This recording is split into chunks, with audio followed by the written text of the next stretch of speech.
Sabi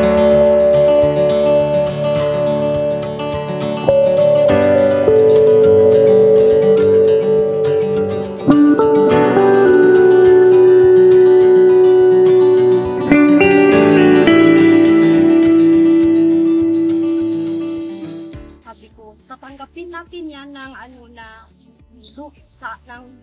buo sa ating kalooban na walang sinuman na sa isang association dito na makabenefit ng ganito kagandang galingan namin.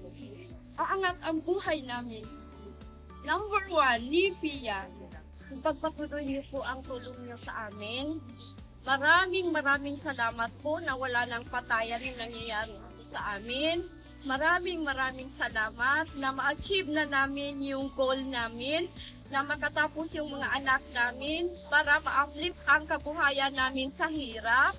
At saka wala nang, kasi cause man din ng kahirapan yung wala kaming kabuhayan. So ito na yun. Mga surrenderies namin, hindi na magbalik sa bukid.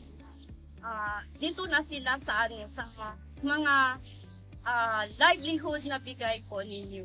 Maraming salamat.